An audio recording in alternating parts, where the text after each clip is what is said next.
Olá, boa noite. Estamos chegando por aqui. Eu já vou convidar a nossa convidada de hoje, a Nuala, para ela já compartilhar aqui a tela comigo. Já mandei o convite para ela. Daqui a pouquinho a gente vai estar junto aí.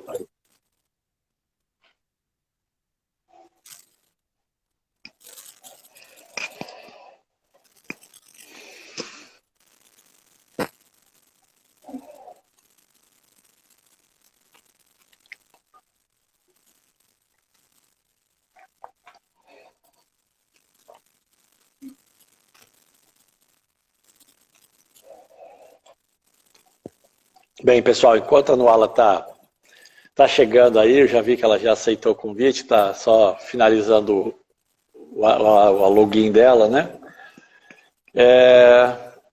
Estaremos hoje aqui num bate-papo, no Trilha, como a gente faz todas as quartas-feiras, né? Trazendo para vocês uma oportunidade de um canal aberto, voltado para a juventude, para a galera mais jovem, para se preparar, para poder ter essa oportunidade de estar junto. O tema de hoje é um tema extremamente interessante, é algo que está muito marcante no mundo inteiro aí, né? Hoje os movimentos muito fortes contra a discriminação racial, em razão de alguns eventos violentos que acabaram acontecendo em algumas partes do mundo, acabam disparando essa sensação de desconforto na população como um todo. E sempre que a gente se depara com esses momentos de crise mais acerbos, assim, mais graves, sempre tem um fundo interessante. É um convite para que a gente abra os nossos olhos e entenda o porquê que isso está acontecendo, né? Eu sempre digo que não existe eventos bons e nem ruins. Eles sempre são oportunidades de aprendizado, né? Todas as coisas que acontecem na nossa vida, elas estão aqui com o objetivo único de nos ofertar uma oportunidade de conhecimento, uma oportunidade de aprendizado, de crescimento. E esse também é um momento, né? Nós, enquanto humanidade, enquanto seres humanos, enquanto como raça, né? Como espécie, que lideramos todo esse movimento de transformação do globo como um todo, em algum momento a gente precisa entender de alguns princípios que norteiam o processo, a própria condição de existência, né? Existir por si só. E essa oportunidade, ela está posta aí nas nossas vidas, né? De a gente aprender a nos respeitar, aprender nos amar, né? Eu já vou dando uma boa noite para o pessoal que está chegando, né? Vamos chegando, eu estou só terminando, a Nuala está terminando de fazer o login dela. Daqui a pouquinho a gente já vai ter ela à disposição aqui junto com a gente, né? Qualquer coisa eu vou cancelar o convite e vou fazer um novo convite para ela. Talvez seja alguma coisa assim, vou experimentar aqui. Vou fazer de novo, né? Nuala. Pronto, vamos lá. Vamos ver se agora a gente consegue finalizar essa conexão. E essa oportunidade das dificuldades, dos grandes fatos, eles sempre trazem ensinamentos, né? A gente está vivendo um processo de pandemia, um processo onde a dor, a perda, as mortes, né, estão aceleradas. Então, quando as pessoas perdem entes queridos, onde as pessoas perdem pessoas, onde as pessoas se sentem ameaçadas na sua própria existência, são momentos muito importantes que servem para que a gente possa corrigir e ajustar os nossos próprios lemes na nossa própria jornada, né? Nuala, Oi? eu estou te ouvindo, só não estou te vendo ainda. Ah, eu aceitei aqui. Será que Ah, aconteceu? então, está carregando. Alguém que está na sala aí, vocês estão vendo eu e a Nuala aí já? Só para poder, pode mandar uma mensagem no chat aí. Talvez seja a minha conexão aqui. Deu? Deixa eu aguardo ver Aqui se tá alguém responde aqui. tudo certo. Aham. Você está nos vendo nas duas telinhas aí, Tô, né, Nuala? tô. É Então, só o áudio que não tá dando. Eu o vou áudio, o cancelar e áudio, você me chama de novo. tá bom, vou te Pode chamar de ser? novo então. Tá bom, vou chamar de novo.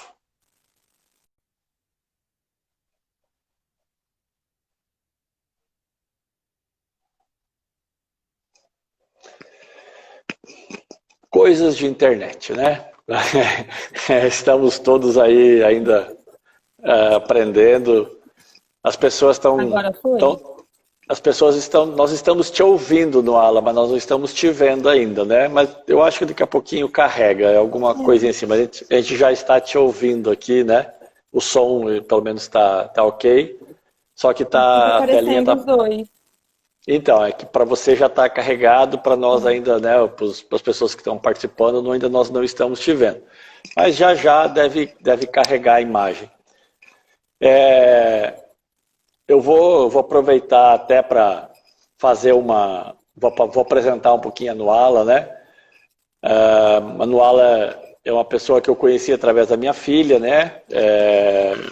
Uma amiga da minha filha, e que eu sempre vi uma força muito grande, uma mulher muito forte, apesar de jovem, mas que sempre busca se posicionar, se colocar nas suas jornadas, nas suas atividades, né? E isso sempre é muito importante, né? Pessoas que são ativas como integrantes de uma sociedade, né? Nós, enquanto humanidades, isso é extremamente importante. A Nuala hoje é uma acadêmica de serviço social, né? Mas o que mais nos chama a atenção, e foi aí que eu tive a vontade de fazer o convite para ela, que ela é extremamente atuante, né? Nos movimentos sociais, né? Hoje ela atua em 3 coletivos, que logo na sequência eu vou pedir para ela falar um pouquinho de cada um deles, né? Num processo de igualdade racial, num outro coletivo vinculado com atendimento de minorias e ainda um processo de utilização do esporte, da cultura, da música como um processo de integração social das mulheres, né? Então, logo na sequência, eu vou pedir para ela falar um pouquinho sobre isso com vocês e contar um pouquinho da história dela. O que é importante hoje? Que a gente realmente abra nossos ouvidos, nossos corações, para tentar entender um pouco da história das pessoas que têm tentado, através do seu esforço, da sua contribuição, mudar um pouquinho o mundo. Nuala, fala um pouquinho para nós aí, um pouquinho da sua vida, como é que você assim se identificou de repente como uma mulher, como alguém que tinha responsabilidade de participar e influenciar no processo de decisão ou de melhoramento do meio social onde a gente vive. Boa noite, seja bem-vinda. Boa noite. Deu certo? Tá me vendo agora? Eu não estou te vendo ainda, mas eu Ah, estou te ouvindo, né? Então talvez seja só eu, mas vamos te ouvindo por enquanto aí até tá que tudo carrega a bem. imagem. É, meu nome é Nuala, eu tenho 26 anos, recém-feito. E eu descobri mais sobre movimentos sociais depois que eu entrei na universidade, né? Uma grande amiga minha me apresentou o feminismo, e foi através do feminismo que eu fui reconhecendo as outras questões que me permeiam, tanto da minha raça como da minha orientação sexual, e foi daí que eu fui descobrindo que a gente não é só um ser humano, né? A gente carrega etiquetas com a gente que acabam rotulando como a gente vai ser para a sociedade. E é muito importante a gente estudar e entender da onde surgiram essas etiquetas e o que elas causam na nossa vida. Porque eu acho que, assim, não é uma escolha de ninguém ser uma mulher ou ser negro, ou ser indígena, ou ser LGBT, mas a escolha das pessoas de terem algum tipo de preconceito ou ter algum tipo de discriminação é algo que é construído. Então, a partir do momento que a gente entende que os rótulos, por mais que a gente seja coisas, o que esses rótulos carregam, quando a gente vê que isso é construído, a gente vê a necessidade de ser estudado para que a gente consiga destruir isso, né? Descobrir a origem, porque a gente não consegue combater nada que a gente não saiba de onde tenha surgido. Então você acredita assim muito claro, né, de que as pessoas não nascem com restrição, ou amando ou odiando, ou seja lá o que for, elas aprendem. Elas aprendem, com certeza. Enquanto nós, enquanto seres humanos, né, nós somos todos aprendizes do caminho. Então, todas essas outras questões, as limitações, as restrições, as discriminações, elas também, como em algum momento elas foram aprendidas, elas também podem ser desconstruídas e serem substituídas por uma nova compreensão. E isso é feito através de quê? Como as ações, a divulgação, como é que vocês têm trabalhado, o que você sugere para as pessoas que também estão tentando encontrar um caminho de auxiliar nesse processo de reconstrução mental, emocional, de respeito da sociedade?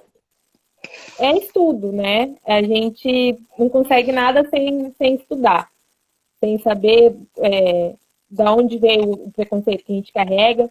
Primeiro, a gente aceitar que a gente é preconceituoso. É um caminho muito importante. Quando a gente enxerga realmente que a gente gosto bastante de falar de uma pesquisa que fizeram alguns anos atrás, que 99% das pessoas falaram que conheciam alguém que era racista, mas esse mesmo 99% falou que não era racista. Então, o racista é sempre o outro, o preconceituoso sempre é o outro. Então, a partir disso, a gente vê que existe uma dificuldade muito grande do brasileiro em encarar o seu racismo. Porque o racismo brasileiro ele é muito mais sutil do que o racismo dos Estados Unidos, por exemplo. Porque o racismo no Brasil, o Brasil foi construído como um país que não é racista, um país que não tem preconceito, um país que é miscigenado. Então, o primeiro passo para a gente desconstruir algo é a gente começar a enxergar, ver dentro de nós mesmos o preconceito que a gente carrega, para a partir desse momento a gente começar a ver, a estudar, a pesquisar, a perguntar para outras pessoas o que a gente pode fazer para desconstruir isso. Descobrir em que momento que alguém ensinou para a gente que o negro, que ser negro é errado, ou os estereótipos que carregam a população negra no país, né? E todas as outras minorias, todos os outros preconceitos. Eu sempre observei, até pela própria experiência, né, também de participar de trabalhos sociais, a gente sempre viu que um caminho muito legal de inclusão é sempre o esporte, a cultura, né? Então, os eventos esportivos, a parte cênica, né? A parte de cultura, seja ela no viés que ela for sendo trabalhada, ela sempre traz o processo de inclusão. Hoje a gente tem no mundo inteiro um movimento muito forte, né? A questão que está por conta até do evento que aconteceu nos Estados Unidos, né? Que é essa questão das vidas negras que importam.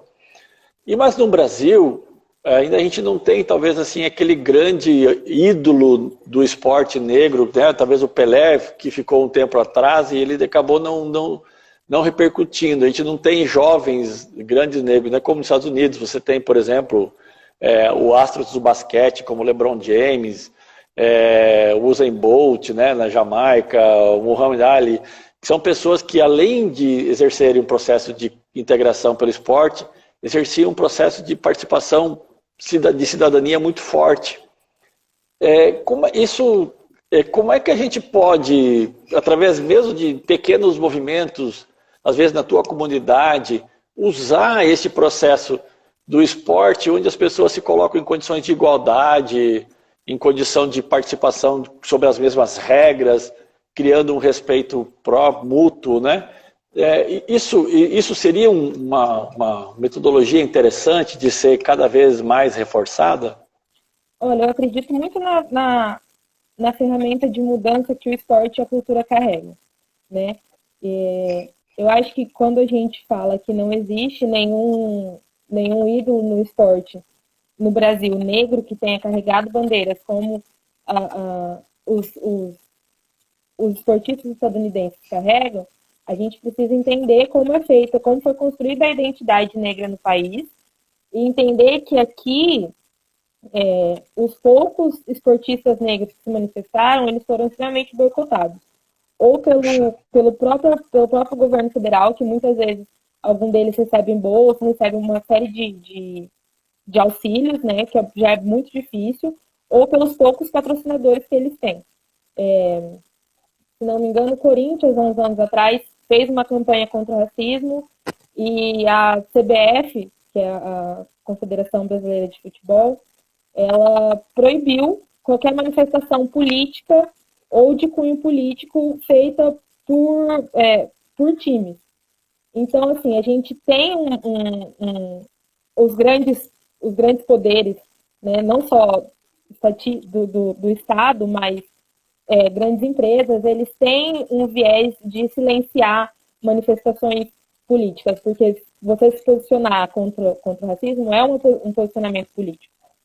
Então, é muito complicado, ao mesmo tempo, a gente cobrar, falar que não existem esportistas, sendo que eles até podem querer, mas eles são extremamente boicotados, né? E aí, eu até, antes, só cortando você um pouquinho, lembrei disso agora. A grande maioria dos nossos atletas olímpicos, né? Hoje eles foram ofertados uma carreira especial dentro das Forças Armadas, sim, né? Então, tipo, Rafaela, né, que foi medalhista de ouro no judô, ela hoje ela é uma sargento dentro das Forças Armadas, do Exército. Sim, eu acho que ela é da Marinha, não é?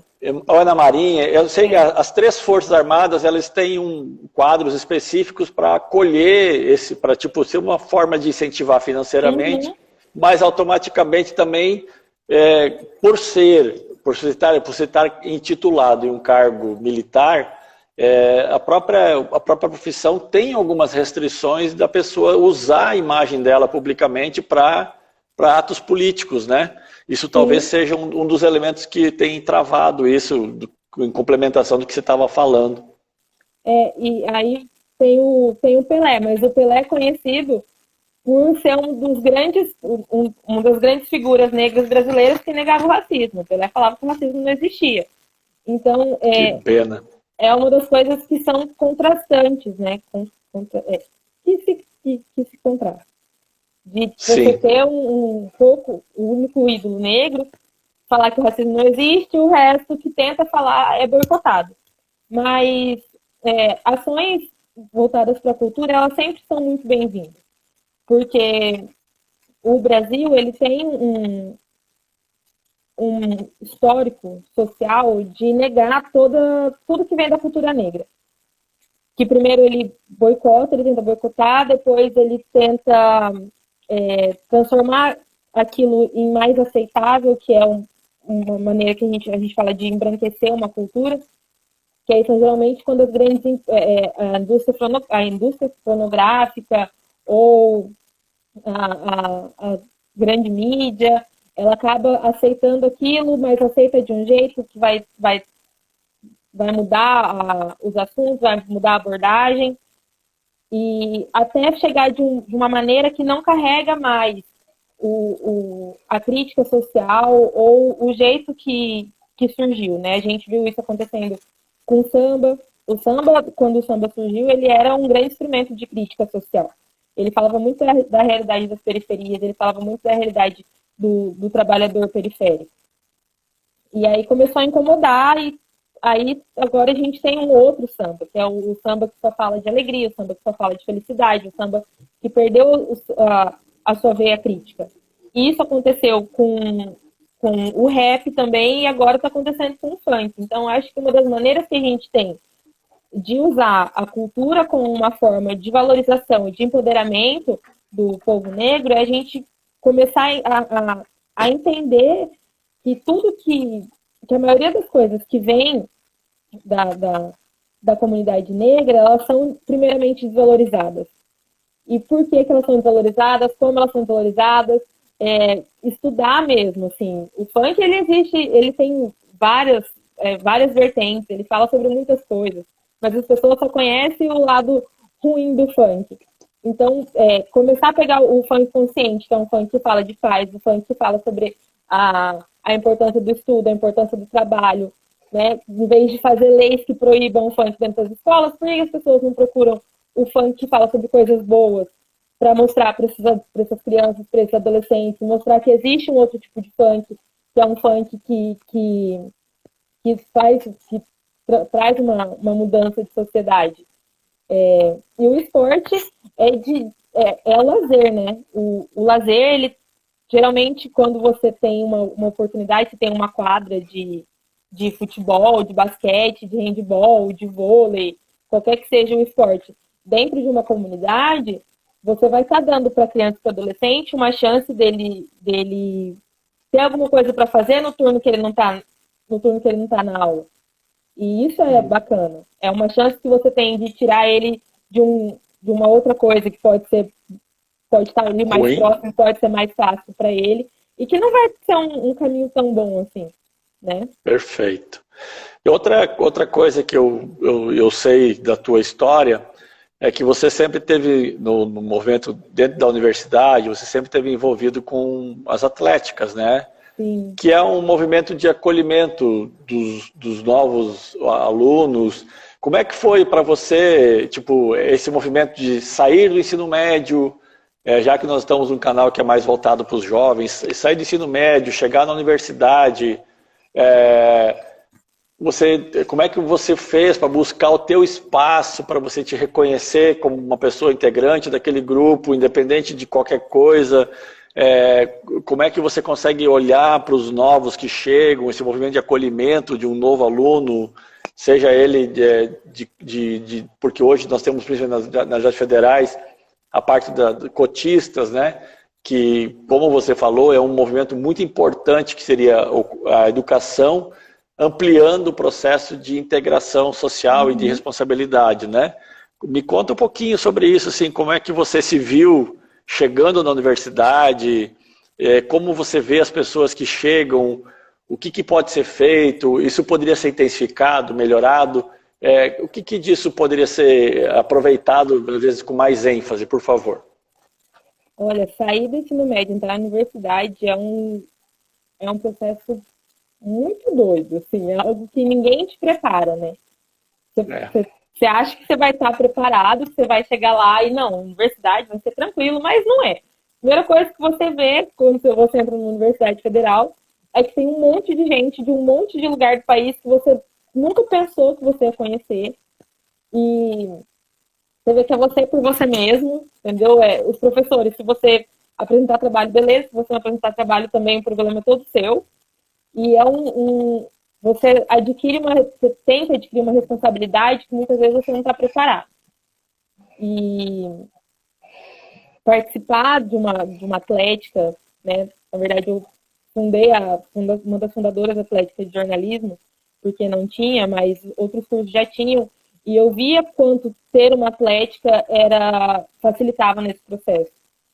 Porque geralmente a gente passa, quando a gente é adolescente, a gente passa o ensino médio inteiro andando em grupos. E andar em grupos é uma coisa que facilita muito para a sociedade, né? Para você socializar, para você ter um apoio, ter uma segurança. E quando você vai para a universidade, é muito difícil você ter alguém que faça o mesmo curso que você, que tenha passado pelo ensino médio junto. Pode ser que você faça a mesma universidade, mas estar no mesmo curso e fazer o mesmo período, você não vai estar mais. E a atlética, ela te ajuda nesse momento. Que é você estar num lugar completamente novo, numa realidade completamente diferente da sua, e você entrar nisso e você ter um apoio, né? Porque, assim, tem algumas universidades que elas se preocupam em fazer acolhida através dos centros acadêmicos ou dos diretórios, mas tem algumas que não, e tem pessoas que não se sentem acolhidas por essas outras organizações estudantis que existem, porque a Atlética é uma organização estudantil, mas existem várias outras. E é muito legal estar dentro de... Você chegar na universidade e você ver que existem pessoas que estão ali para te acolher, que vão te mostrar onde há xerox mais barata, que vão te emprestar um PDF que já usou para uma prova, que vão falar assim, olha, esse professor ele tem mania de fazer isso, isso e isso, toma cuidado.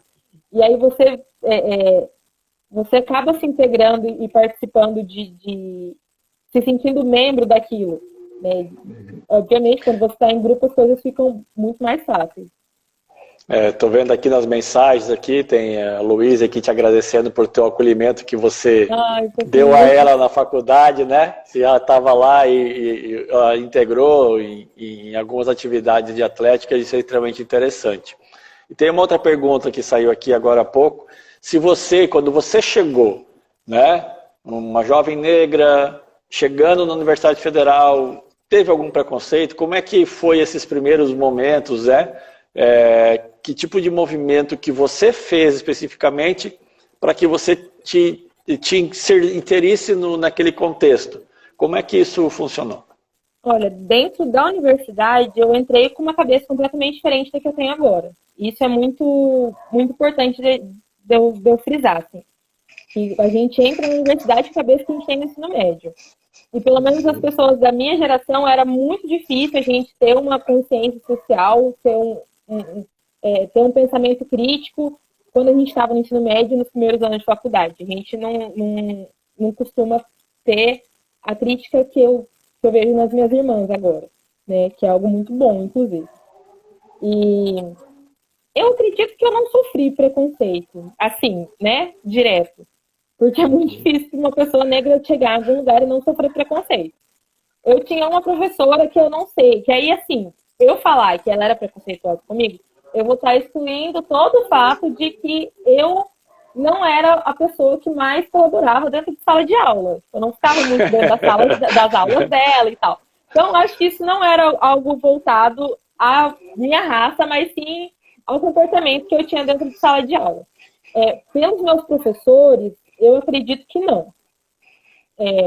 Mas por outras pessoas, sempre tem uma olhada torta no corredor, você sempre passa por alguma coisa que faz que as pessoas fazem questão de mostrar para você que o seu lugar não era ali. Né? Teve um episódio na Federal, quando eu estava lá, que foi quando o DCE fez uma campanha contra a homofobia, contra o racismo, colocou alguns cartazes pelo bloco, né? E teve um bloco que vários cartazes tiveram respostas dos cartazes, e aí as pessoas desenharam suásticas e escreveram comentários sobre cotistas não tinham que estar na universidade, que homossexuais deviam morrer e tal. E tal, né? Como se fosse algo tranquilo, mas foi algo muito complicado.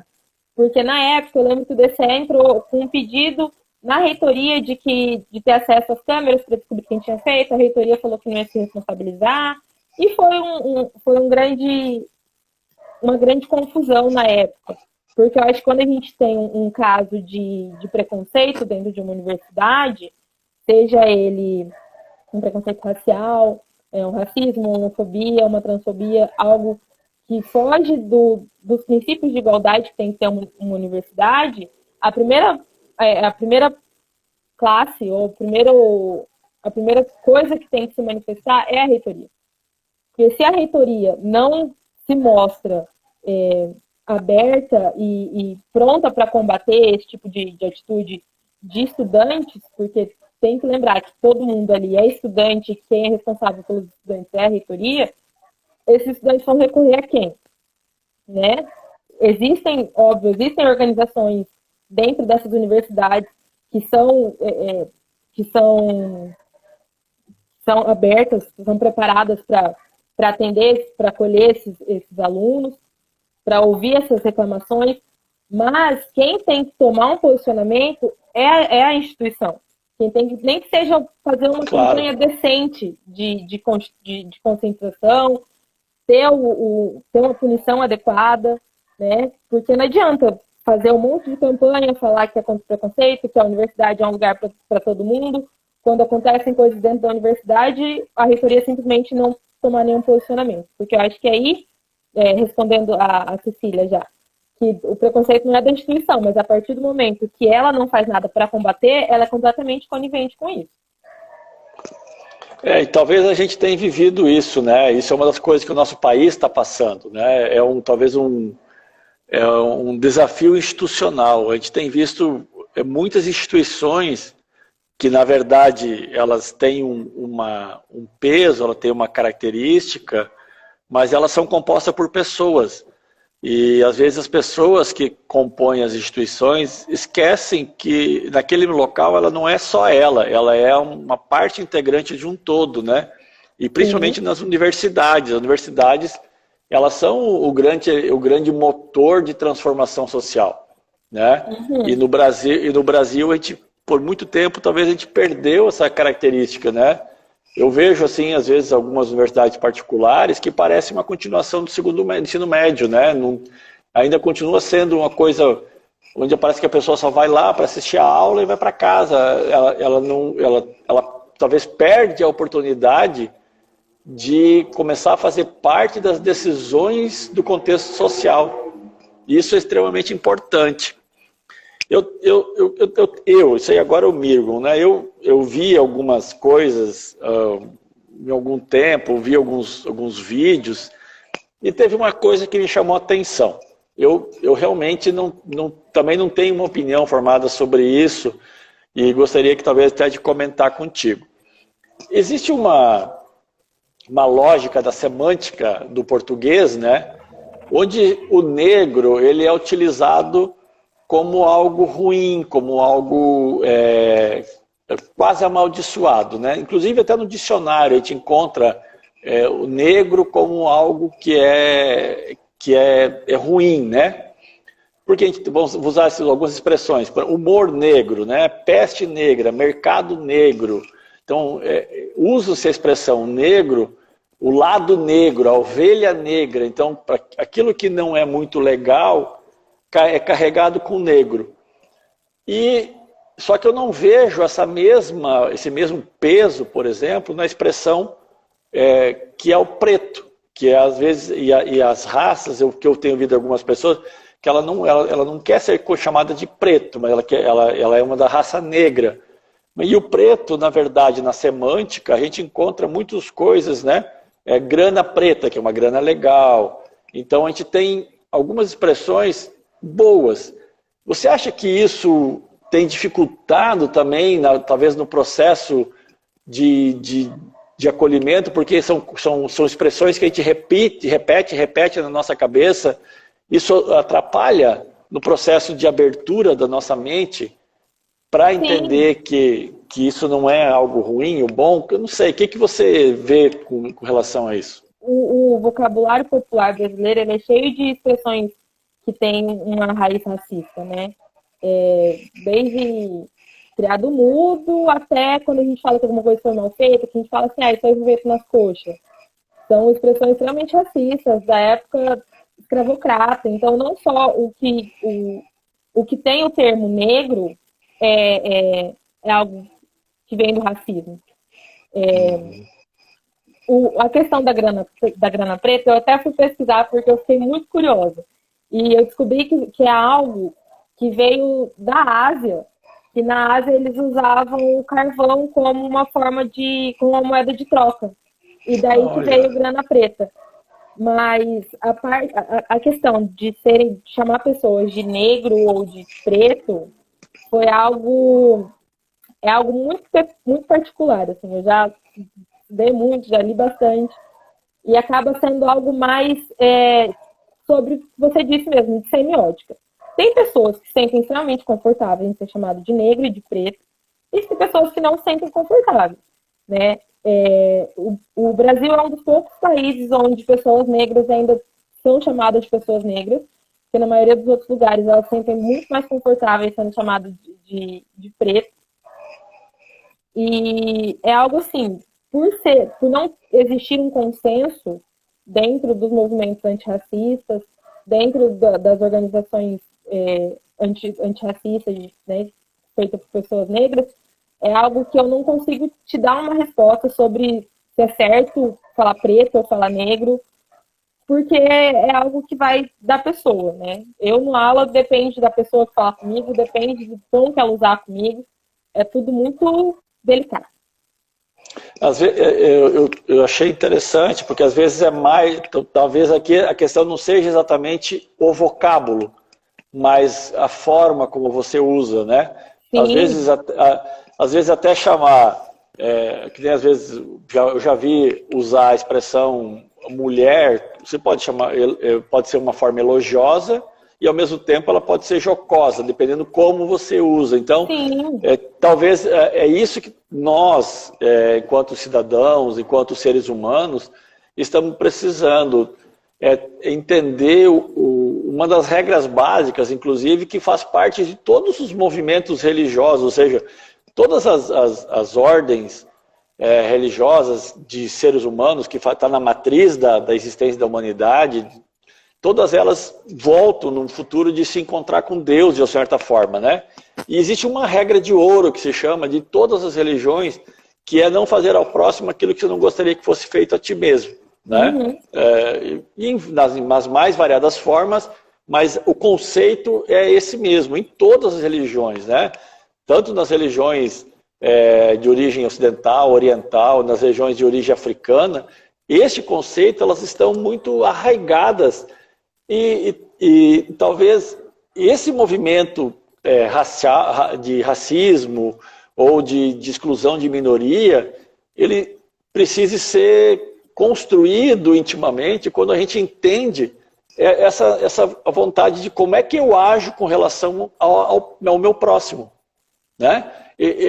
Com que força que eu estou colocando as minhas palavras, as minhas atitudes em relação ao próximo, né? Sim, com então, certeza. mas eu gostei dessa ideia, não sabia dessa questão da grana asiática aí, né? É interessante. É algo Eu que foi espalhado. Aprendi mais uma hoje à noite contigo aí. E gostei também dessa questão. Nuala, nós estamos, como as nossas lives do Instagram, elas são restritas a 60 minutos, né? Eu vou deixar um tempo aberto para você mandar a tua mensagem, contar um pouco mais do que você queira, que depois a gente vai ter um momento de confraternização aqui, que a gente vai ouvir o Juarez e a Juliana cantando para a gente. Então, você tem alguns minutos ainda para você, quiser contar uma história, quiser falar alguma coisa, quiser convidar, quiser deixar uma mensagem, o momento é teu, por favor. Tem umas perguntas aqui, eu posso responder as perguntas? Pode, deve. Acho que... Peraí. Aqui. Algumas sobre se você já teve algum evento onde você sofreu a característica de preconceito ou racial ou de gênero, né? Tereza Cristina perguntou se a gente ainda acha que as religiões ainda são muito preconceituosas quanto à raça negra. Legal. Eu acho que sim. Eu realmente acho que sim. Assim, porque religiões são feitas de pessoas, né? Então, tem muita gente que ainda usa a religião para ser racista, né? Talvez tem uma coisa que é muito interessante a gente ver que acontece em todas as religiões, que é a caridade, né? Quando as pessoas procuram fazer caridade, a maioria das coisas que a gente vê, que eu vejo quando eu acompanho, não só instituições religiosas, mas instituições num todo, que vão fazer a caridade, não é no pé de igualdade. E pelo menos o que eu aprendi dentro do espiritismo, dentro da Umbanda, e o pouco que eu sei sobre o catolicismo, é que a gente não é melhor que ninguém, né? Todo mundo é igual perante Deus. Então, partindo desse princípio, quando a gente vai fazer a caridade, quer fazer o bem pro próximo, a gente não tem que ir fazendo bem pro próximo achando que a gente é melhor que o próximo porque a gente tem uma condição financeira melhor. Então, assim, entender que aquele próximo ele está ali, não só quando você vai doar uma cesta básica, quando você vai lá no Dia das Crianças doar brinquedo, ou na Páscoa, aquelas pessoas que estão passando por necessidade, que geralmente são assistidos de instituições, elas estão ali o ano inteiro, né? Elas estão passando necessidade o tempo todo. E que muitas vezes você pode tratar as pessoas ali no momento que você está ali indo fazer sua caridade para tirar foto e posta nas redes sociais, você acaba expondo essas pessoas, que eu no Ala, acredito que é algo que não tem necessidade, porque o que você faz tem que fazer de coração e não ficar mostrando para todo mundo. Você tem que... na maioria das vezes são pessoas que... Essas mesmas pessoas que vão ajudar podem olhar torto para essas mesmas pessoas que são ajudadas numa outra situação. Então, a gente... porque o racismo, ele não é só você ofender, né? Uma pessoa negra, você tratar mal, você acreditar que uma pessoa negra é menos que você. Toda vez que você carrega, que você vê uma pessoa negra e você tem um estereótipo sobre ela, e esse estereótipo é ruim, isso é uma forma de preconceito, talvez uma das mais fortes que tem.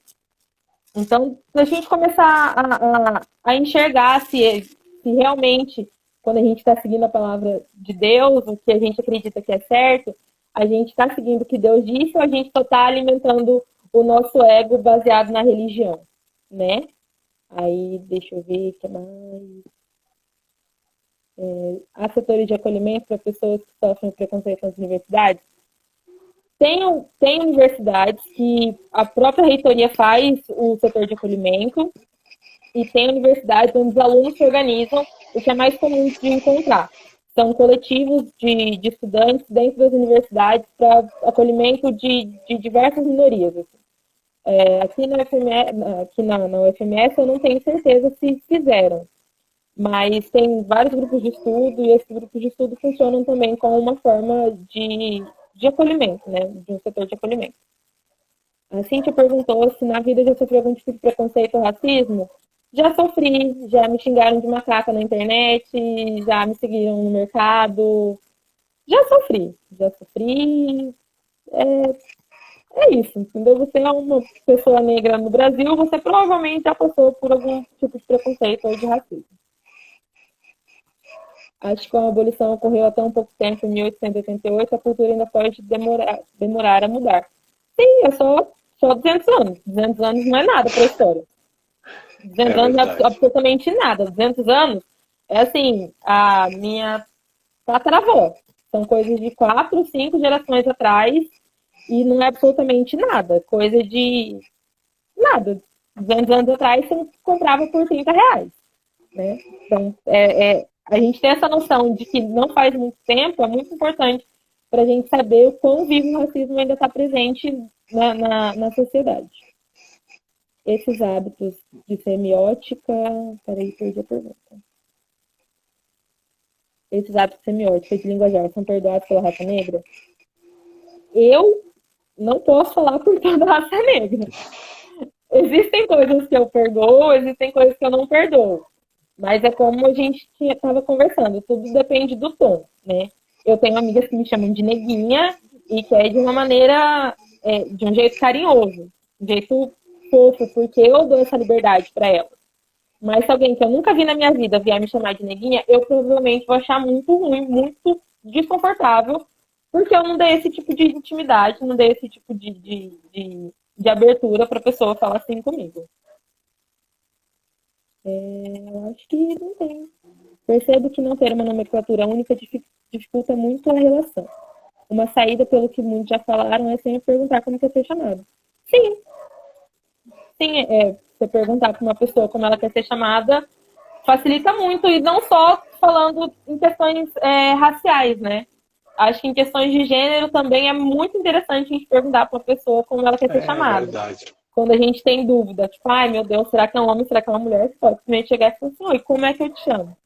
Que facilita para os dois lados. Que legal, então. Nuala, muito obrigado por você ter se disposto aí a compartilhar um pouco da tua vida, do teu coração, dos teus sentimentos, né? Da experiência que cada um vai acumulando, porque às vezes a gente passa pela vida e a vida está passando pela gente. Então, é importante que quanto mais rápido todos nós pararmos, olharmos para as realidades, olharmos para as pessoas, para os seres humanos que nos cercam, exercitarmos efetivamente a humanidade que existe dentro de cada um de nós, a gente vai conseguir facilitar e melhorar a nossa vida aí. Muito obrigado, te agradeço de coração. E fica aí com a gente, né? Tem o Trilha aí, você agora está seguindo a gente. A gente tem todas as quartas-feiras, a gente tem um bate-papo com um convidado aqui, né? Trocando ideia. É um canal que está disposto para, se tiver alguma ideia, pode mandar mensagem para a gente está sempre recebendo sugestões, tá? De temas, assuntos, de pessoas que poderiam ser interessantes serem convidadas. Então, nós estamos à disposição aí, tá bom? Muito legal. Deixa eu só falar, gratidão. Perguntaram aqui, pediram uma indicação de leitura. Tem o Pequeno Manual, acho que é o Pequeno Manual Antirracista, se não me engano esse é o nome da Djamila Ribeiro, e tem Racismo Estrutural, do Silvio Almeida. São 2 livros ótimos, muito bom para entender como funciona o racismo, para ler sobre o racismo. E uma dica que eu dou sempre quando as pessoas me perguntam, que eu falei isso numa live que eu fiz com o Wildegar, ler, consumir coisas de pessoas negras, não só sobre racismo, mas sobre tudo, absolutamente tudo.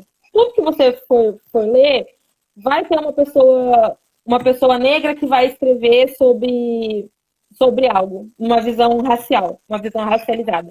E isso facilita muito a visão, porque a gente é acostumado a ler só as coisas de uma ótica branca. E quando você abre a sua visão para ler sobre o mesmo assunto de um outro ponto de vista, é uma ótima maneira de você treinar a sua visão, a sua fala, os seus ouvidos para desconstruir o racismo. Legal. Vou pedir um favorzinho para você. Me manda depois em mensagem o nome dos livros com os autores, que depois da nossa live eu vou fazer um postzinho e vou colocar no feed do Trilha, tá? As obras e os nomes para que as pessoas possam ter acesso e procurar e acessarem quando quiserem no momento futuro, tá bom? Sim.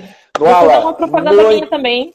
Opa, manda aí. Uma propaganda minha, eu tenho um texto publicado na revista Badaró, uma revista muito boa, que é sobre o funk como um movimento de mudança política, que aí fala sobre o que a gente estava conversando, sobre a cultura, né, de uma maneira, com ferramenta de luta antirracista. E aí eu mando também, junto com o nome dos livros, que é muito legal. Manda o link certinho, vou colocar lá, vou colocar uma fotinho te agradecendo pelo nosso dia de hoje e vou colocar o teu texto lá para que as pessoas possam ter acesso. Eu acho que, como você falou, se educando, conhecendo, a gente consegue abrir os olhos e os corações e principalmente o nosso sentimento, né? Sim. Gratidão. Vou pedir que você continue com a gente agora para você ser homenageada com a música que virá na sequência, tá? E eu vou, só que como nós só temos 2 lugares aí, eu vou ter que desconectar você do ao vivo, né? E vou chamar o Juarez e a Juliana, que vão cantar uma música em tua homenagem aí, tá? Obrigado, Nuala. Obrigada, gente. Beijo. Gente, só um minutinho agora. Nós vamos aqui. Deixa eu achar o meu amigo. Deixa eu ver se eles estão como Germano. Não, aqui. Juarez. Aqui. Acho que é esse aqui. Vamos ver.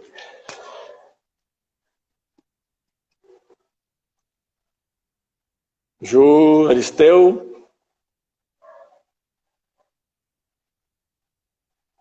No Germano. Vou tentar então, ver se eu consigo.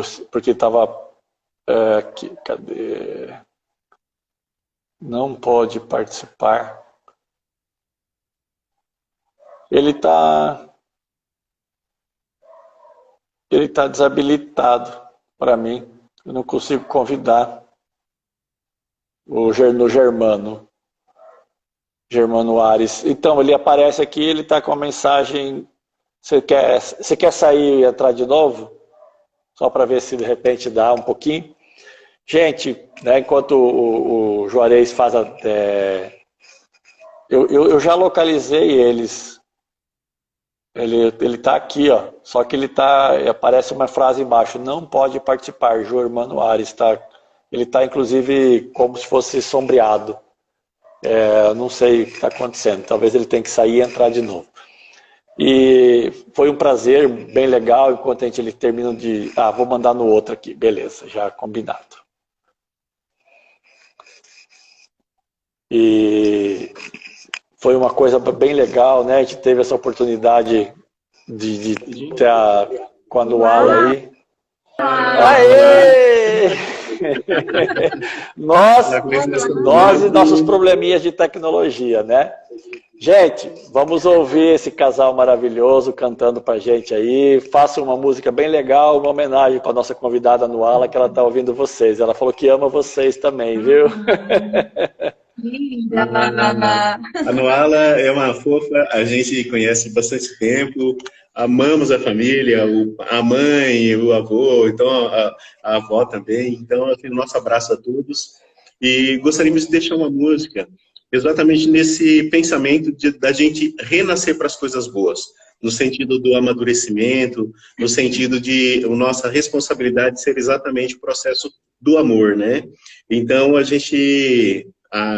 Então a gente vai fazer de Cacau Lopes, Tempo de Renascer. E gostaria de aproveitar e deixar um grande abraço para a Adriane.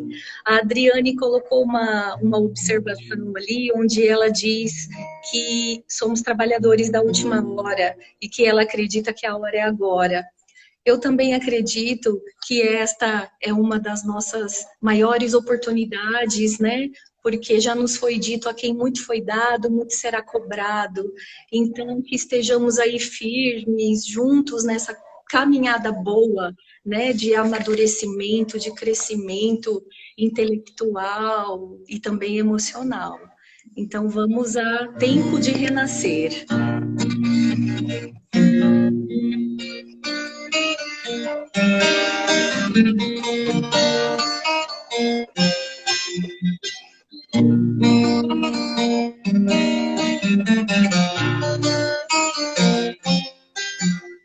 Navegante sem rumo, viajo nas cordas deste violão. É um dó, é um ré, é um lá, é um tal de cantar as histórias de minha vida.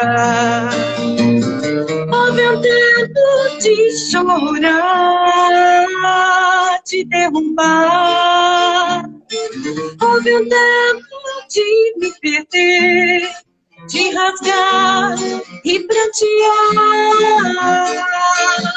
onde espalhei pedras e sofri a dor maior da solidão. É um dó, é um ré, é um lá, é um tal de cantar as histórias de minha vida. Houve um tempo de chorar, de derrubar. Houve um tempo de me perder, de rasgar e prantear. Mas hoje é tempo de descobrir, de sorrir, de saltar e de juntar as pedras. Tempo de abraçar, hoje é tempo de cantar, pois a descoberta maior eu a fiz dentro de mim. Um mandamento maior de um jovem nazareno: amar, amar, amar. Sonhar, sonhar, sonhar, viver, viver e nascer. Amar, amar. Sonhar, sonhar, sonhar, viver, viver e nascer. Amar, amar, amar. Sonhar, sonhar, sonhar,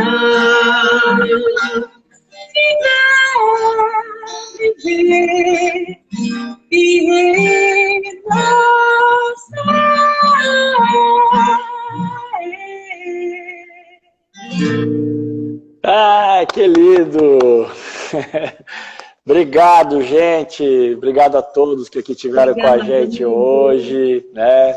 Juliana Aristeu, sempre encerrando com muita alegria, muito carinho, né? Esse nosso momento, nosso bate-papo. Nuala, muito obrigado para você. Você foi muito disponível, teve um coração muito grande de estar junto com a gente, compartilhando as suas experiências, tá bom? E quem nosso público que estava aqui nos assistindo, ou quem vai nos assistir ainda futuramente, porque esses vídeos ficam gravados, né? Muito obrigado pela sua disposição, pela sua vontade de aprender. Meninos, o tchau de vocês. Boa noite, amigo. Boa noite, amigos. Muito obrigado. Deus. Gratidão. Boa noite a todos e valeu. Foi muito bom estar aqui com vocês. Fiquem com Deus e que a paz do Senhor esteja na casa de todo mundo. Boa noite. Boa noite.